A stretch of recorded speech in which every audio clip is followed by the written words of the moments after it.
I guess I'll start by talking about your new label, Inner Circle Music, that you started, I guess, in 2007, Right. but really sort of gained steam Yeah, last year. last year. And you were on Blue Note for a long time and JMT before that. Mm-hmm. So what prompted your move from Blue Note to starting your own label?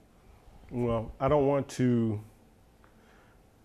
cast stones or anything, but I could kind of see the writing on the wall for myself as an artist at Blue Note, making a departure once Norah Jones started to sell in the millions. Right. I mean, through no extra effort on her part other than being a great vocalist.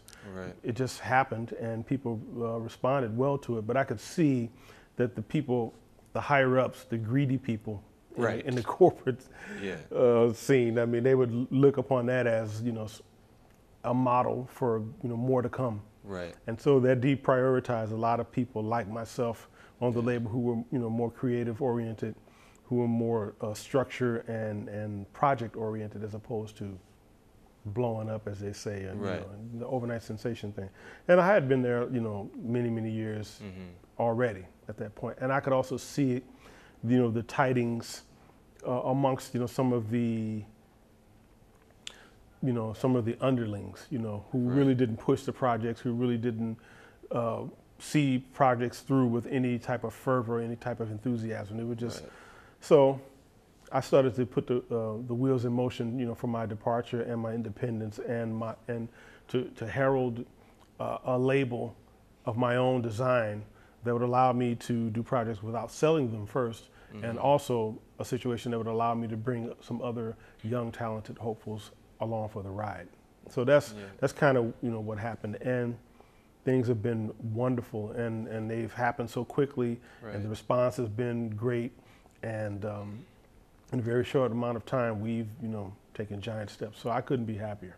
Yeah, and what I noticed about the roster that you have is that you've played with a lot of these people. You've played with vocalist Sarah Serpa, and you've played with, actually Michael Pinto is in your band that you're playing with tonight. Right. And you've been a mentor to so many young musicians over the years. Why has that been an important part for you as a band leader? Well, because it's the way I learned. I mean, I came here, one of my first times here at the Montreal Jazz Festival was with Jack DeJohnette, who was a mentor to me. I was in this band for 6 years, and it was literally a school for leaders. He taught me how to conduct myself as a businessman, as a leader of men, how to negotiate, with promoters and tour agents, just how to make it happen, how to operate as an independent contractor, expressing himself all over the world. So, and even before him, Dizzy Gillespie and Freddie Hubbard, Woody Shaw, and all these people, they gave me their time, and it's just been it had been a wonderful apprenticeship, and I just feel that I'm obligated to extend myself to people who want the information and who, are bold enough to pursue this as a lifestyle. Right. I mean, it's really, it shouldn't be regarded as something special. It's something that's part of the the gig. Yeah. You do your thing, and then you extend your knowledge and your learnings to other people, because that fortifies the scene as a whole. Yeah.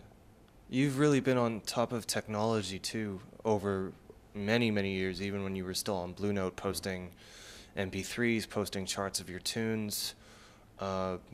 And it's interesting that I guess you and Dave Douglas sort of set the wheels in motion for both your independent labels around the time that you were both out at the Banff Center. And I remember some of the things you're saying now are some of the things that Dave was talking about before he started Greenleaf. So maybe talk about the role that technology is playing in getting Inner Circle music out there.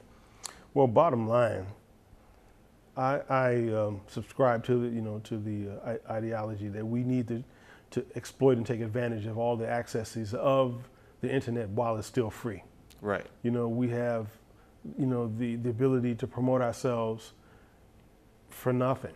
I mean, all it takes is a dedicated effort, a few minutes a day to get on the blogs, to get on the meeting points, the access points, the the news groups, you know, the bulletin boards, and just, you know, to make friends, to shake hands, and to interface with like minds, people who, you know, have similar aspirations, you know, similar likes, and, you know, similar perspectives, and you can make it happen that way. I mean, and it's also a great way to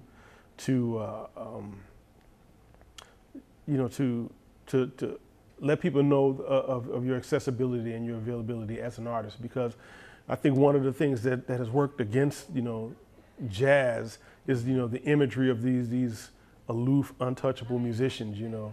And so we can, you know, meet in chat rooms and things, and talk to people one-on-one. We, you know, do webcam conversations, do webcam lessons, conferences. It's all kind of, you know, ways, you know, to make that work for you. So I'm a big fan, and always have been. Yeah.